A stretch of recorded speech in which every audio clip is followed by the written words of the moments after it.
Bonjour à toutes et à tous, nous nous retrouvons pour la 29e édition du Club de la Presse pour encore une fois nous plonger à chaud dans ce qui fait l'actualité au Burundi. Aujourd'hui, nous revenons particulièrement sur la fermeture des radios internationales BBC et VOA.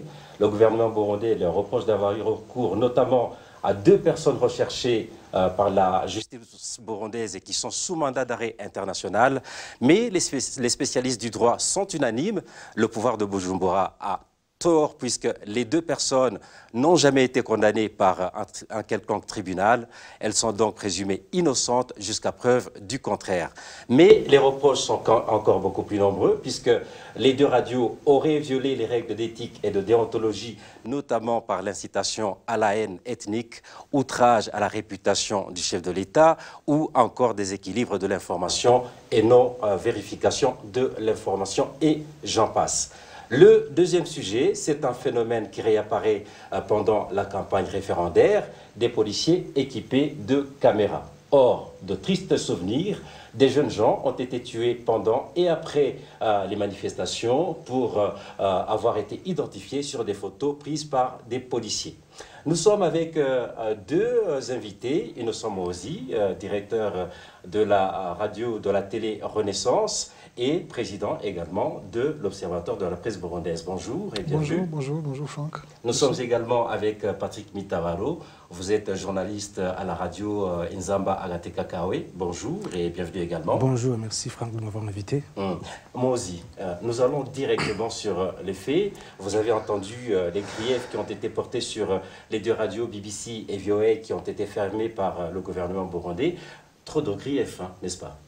Oui, mais des griefs qui ressemblent de manière presque identique aux griefs qu'ils ont l'habitude d'avoir contre les médias indépendants burundais depuis plusieurs années. Mais que ce soit les gens du gouvernement qui parlent d'éthique, qui parlent de discours de haine, qui parlent de je ne sais plus trop quoi, c'est presque à rire. On en rirait si la haine ethnique des hauts responsables du pays tiennent à longueur de journée des discours véhiculant la haine ethnique. Tiennent à longueur de journée des propos qu'on croirait d'un autre âge ou d'une autre époque. Et c'est eux qui donnent aujourd'hui des leçons de morale et d'éthique à des médias internationaux connus qui certes peuvent toujours commettre des erreurs d'une façon ou d'une autre. Personne n'est parfait. Absolument. Mais qui dans le cas d'espèce n'ont pas commis d'erreurs qui peuvent être identifiées comme telles d'un point de vue éthique ou d'un point de vue promotion de la haine ethnique, etc. Les propos d'Embonima qui véhiculerait la haine ethnique, juste parce qu'il a dit que lui, on a failli le tuer alors qu'il est Hutu, qu'on a tué son beau-fils, qui est Hutu, qu'on a essayé de tuer son propre fils, qui est Hutu, etc., etc. Donc ça n'a rien à voir avec des questions d'ordre ethnique, mais certainement que c'est ce genre de propos qui dérange énormément le gouvernement burundais. Parce que le gouvernement burundais essaie de faire croire que la crise actuelle est d'ordre ethnique. Et quand des personnalités Hutu comme celle-là démontent ce stratagème, évidemment, c'est la pire des choses qui puissent leur arriver en termes de rhétorique politique. Vous voulez dire qu'ils ont peur de la vérité? Mais bien sûr, bien sûr. Alors, pour revenir aux différents arguments qu'ils ont avancés, ils parlent de personnes recherchées sous mandat international. Mais pourquoi les pays en question n'arrêtent pas ces gens? Parce qu'ils savent que ces mandats-là sont fabriqués pour faire taire les gens dont on ne veut pas entendre les propos. Des gens qu'ils voudraient réduire au silence, mais qui n'arrivent pas à réduire au silence. Tous les mandats d'arrêt qu'ils ont lancés contre nous tous, d'une façon ou d'une autre, c'est juste parce qu'ils n'ont pas réussi à nous attraper, à nous mettre en prison, nous tuer, nous torturer. Ce n'est que ça. Mais nous voyageons dans différents pays du monde. Pourquoi les polices du monde entier, qui ont le fameux mandat international, ne nous arrêtent pas? Parce qu'ils savent ce qui se passe au Burundi. Donc c'est du n'importe quoi, rien de nouveau.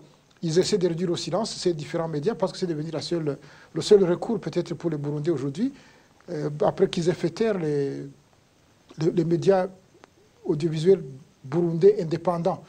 C'est le seul recours, j'ai dit, mais il y a les médias sociaux, évidemment, à travers lesquels nous travaillons tous. Mais aujourd'hui, c'était les 2 médias qui étaient les plus suivis. Oui, puisque c'est la FM, en fait. La FM, il y a une station FM de la Voix de l'Amérique, il y en a une de la BBC, de RFI.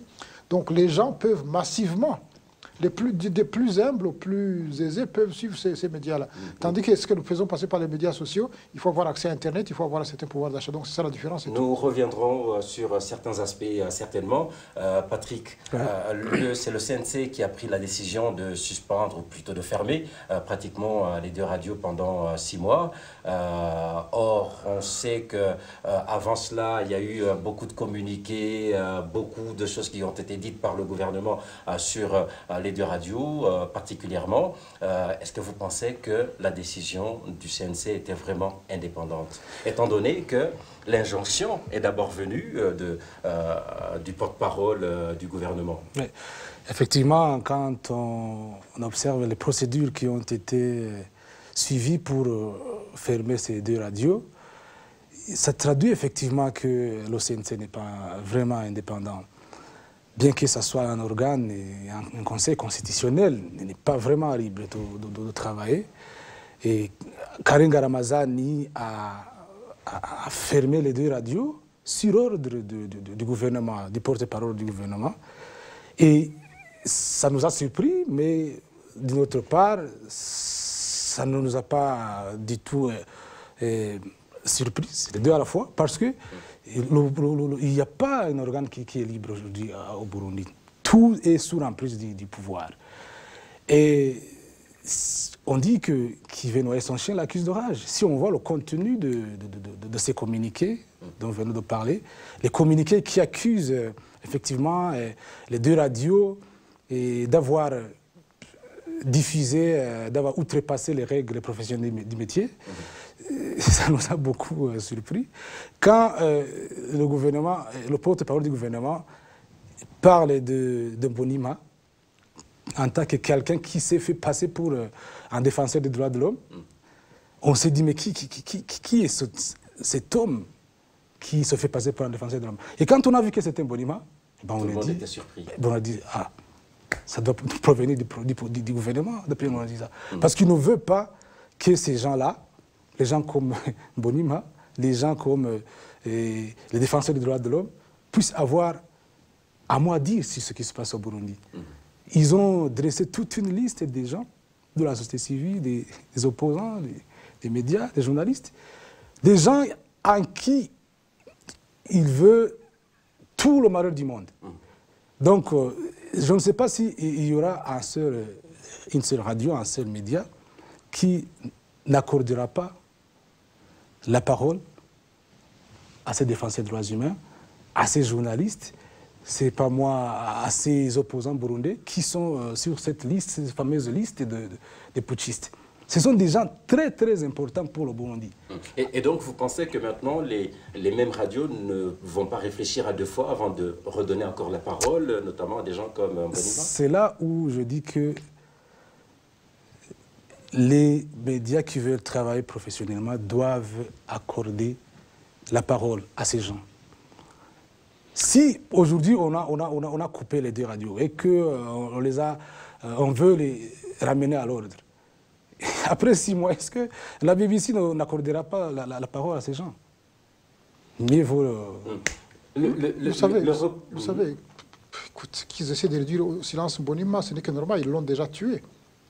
Ils l'ont déjà tué et il devrait être mort normalement. Mais il est vivant. Il devrait normalement être mort. Ils ont essayé de le tuer. Maintenant, ce n'est pas étonnant que maintenant ils se mettent dans des colères noires comme celles qu'ils ont manifestées après son interview sur la BBC. Mais encore une fois, ce n'est pas ça. Ce qu'ils visent, ce n'est pas un débat sur l'éthique, ce n'est pas un débat sur la déontologie, ce n'est pas un débat sur la loi. Non, absolument pas. Absolument pas. C'est juste la question centrale, c'est celle qui préoccupe le gouvernement burundais aujourd'hui, de tenter de réduire au silence toutes les voix, toutes les idées qui peuvent s'exprimer et qui montrent que ce qui se passe dans ce pays n'est pas admissible. Les horreurs qui se commettent dans notre pays, les infamies qui se commettent à longueur de journée dans notre pays, ils font tout pour que personne n'en parle. Ce n'est que ça.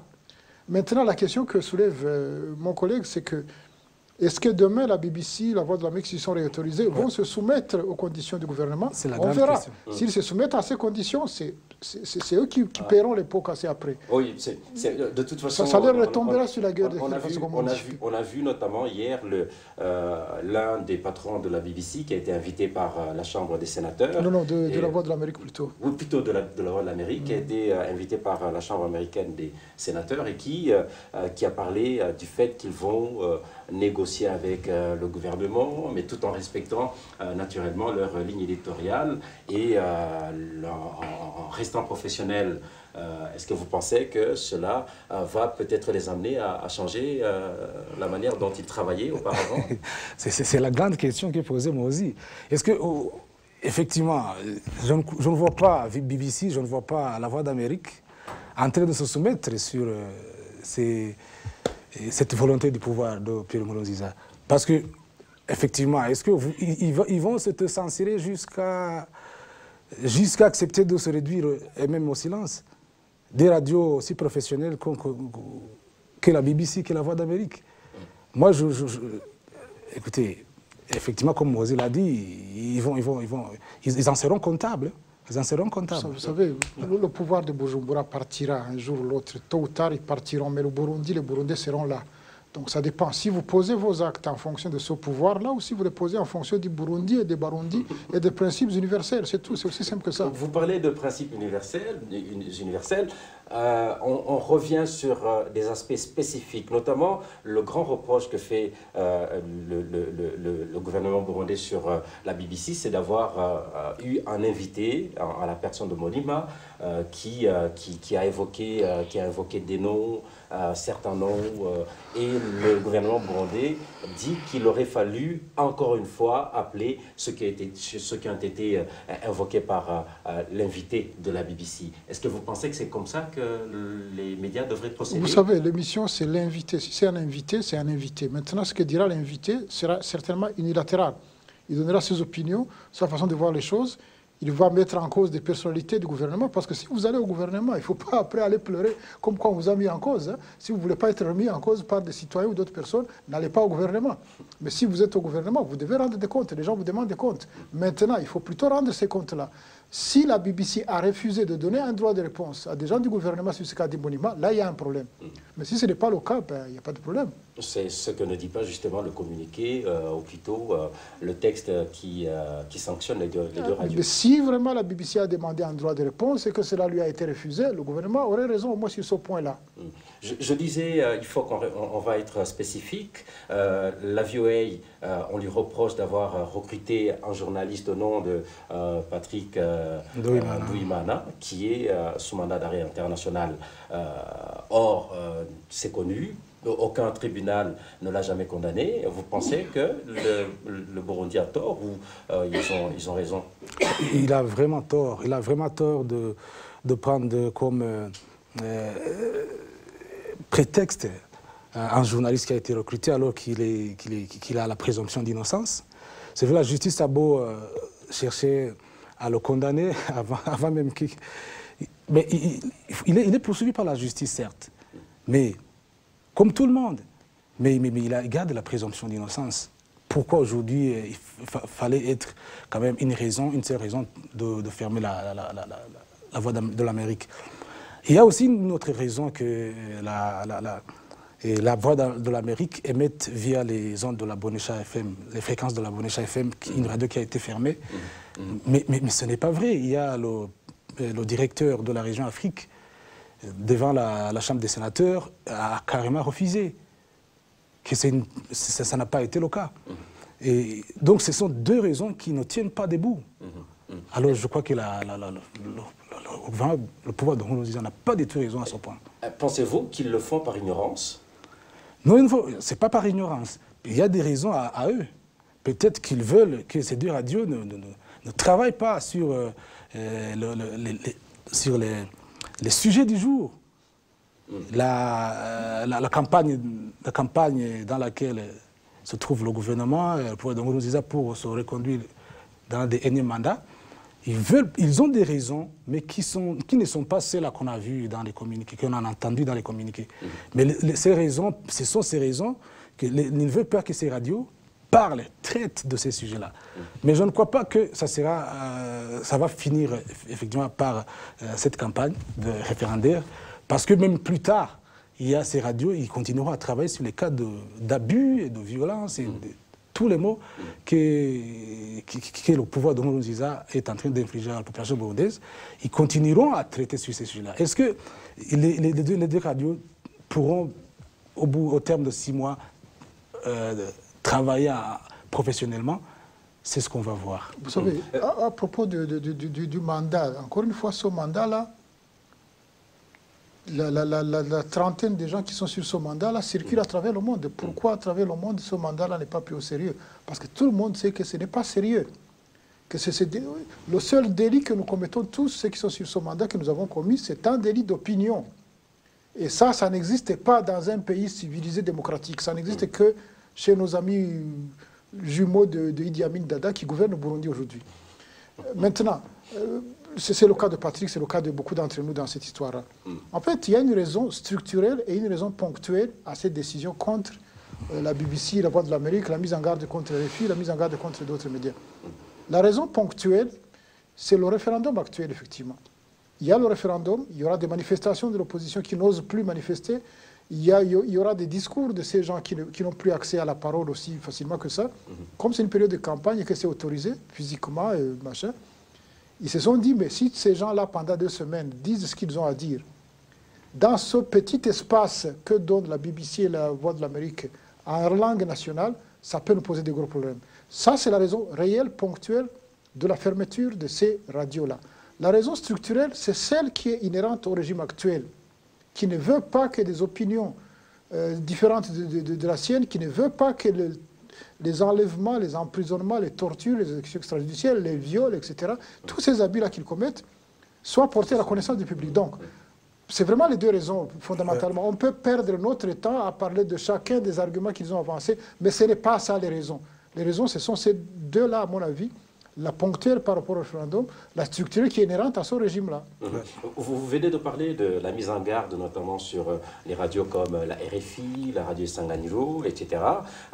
On sait que la VOA, la BBC ont des correspondants plutôt au Burundi, et le travail sur le terrain burundais, il est aujourd'hui extrêmement difficile à faire pour les journalistes qui œuvrent encore au Burundi. Mais est-ce que vous ne pensez pas que cette mesure va encore pousser les journalistes notamment à s'autocensurer ou avoir encore des difficultés à parler des sujets dont ils devraient parler? Mais c'est aussi ça l'objectif du gouvernement. En prenant ces décisions, là on parlait tout à l'heure de si le CNC est indépendant ou pas, il ne faut même pas se poser la question. C'est un énième bras armé du système actuel, c'est tout.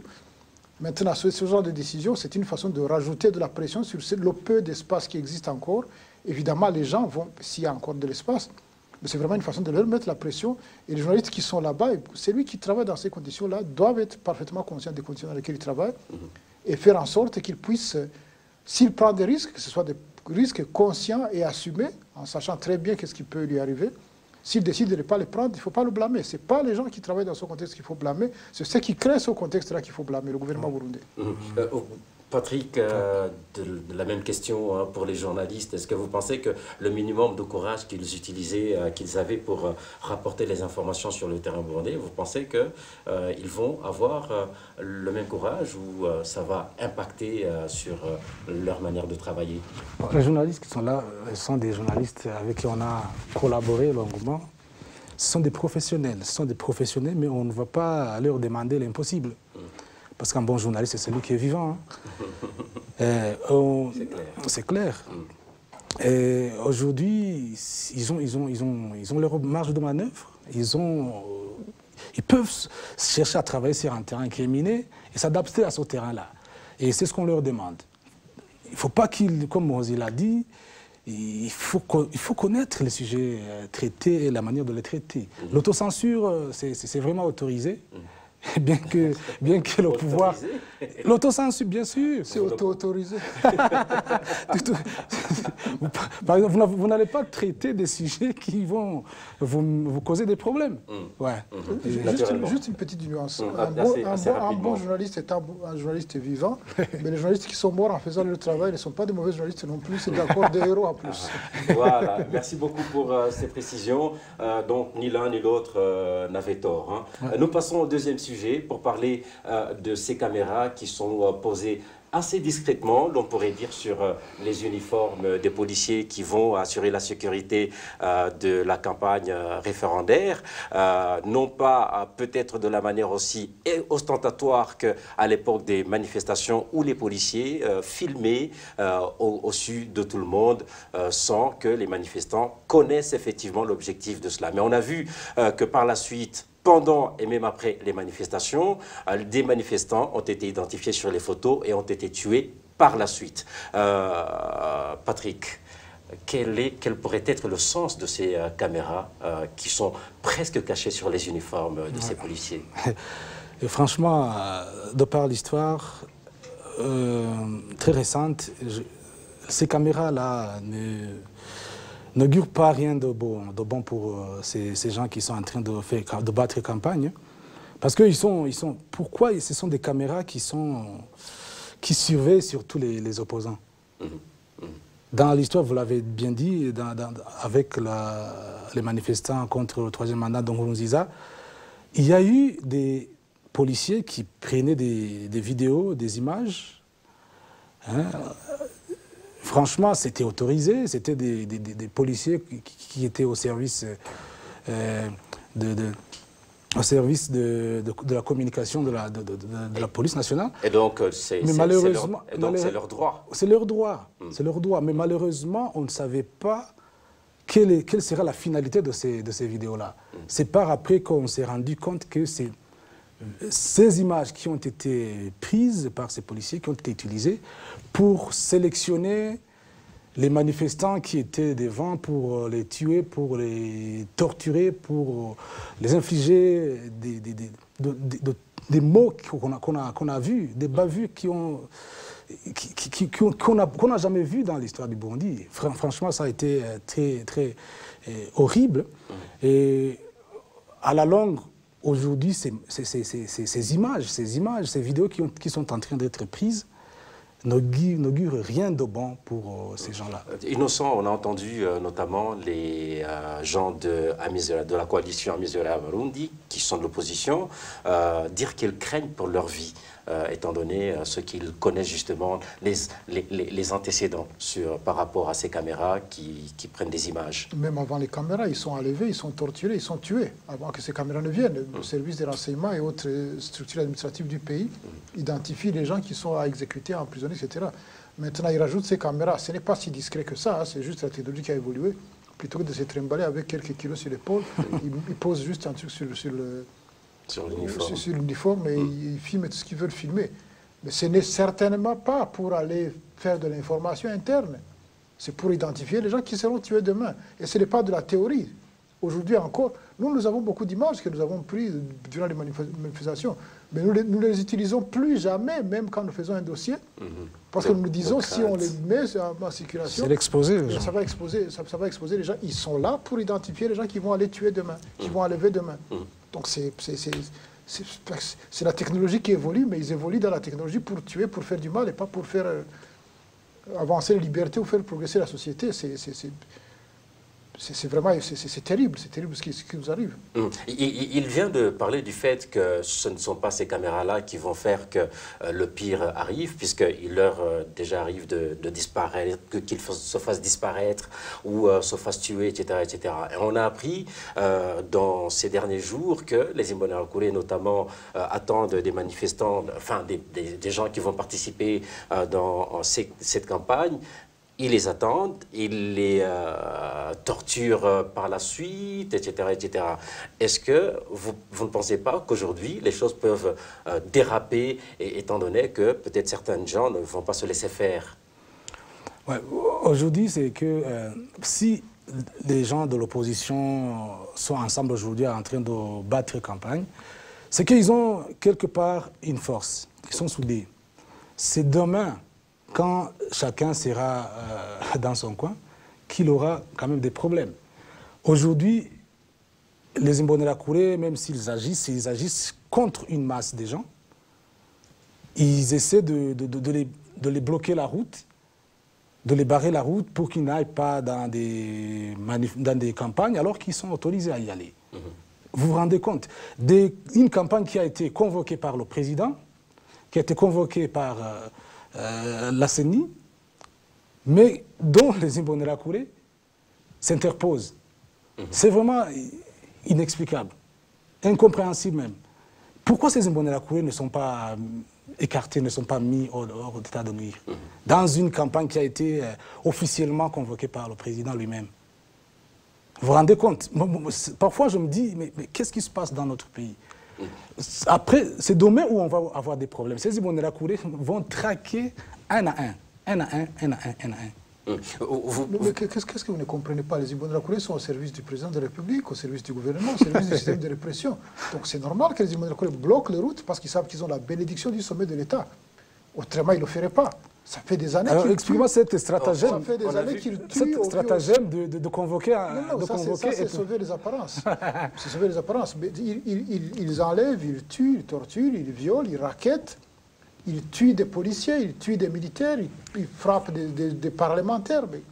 Parfois, on dirait finalement qu'ils sont des cas de sabotage. Pourtant, on a vu tout récemment, il y a 2 semaines, une personne, un membre influent du CNDD-FDD, le parti au pouvoir, qui a été arrêté, qui a même été condamné pour des propos qu'il a tenus, appelant à tuer les opposants, et en disant que c'est l'ordre qui vient, notamment de Nkurunziza.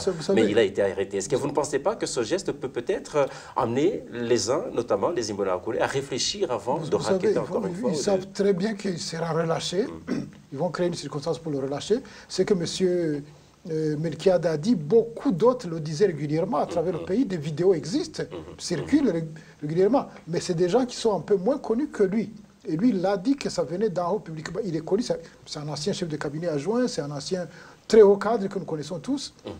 Lui, il est dedans pour sauver les apparences. Parce qu'il a été trop loin. Dire qu'on va donner des gens qui prêchent non, les donner à manger aux poissons, c'est quand même d'une énormité difficile à avaler. Donc il est dedans provisoirement. Mais ce qui est intéressant, toutes les réunions du CNDD-FDD, la plupart des réunions qu'ils tiennent, téléphone, caméra, téléphone, même stylo, etc., sont interdits d'accès à la salle. Et là, ils se promènent avec des caméras pour filmer le meeting des autres.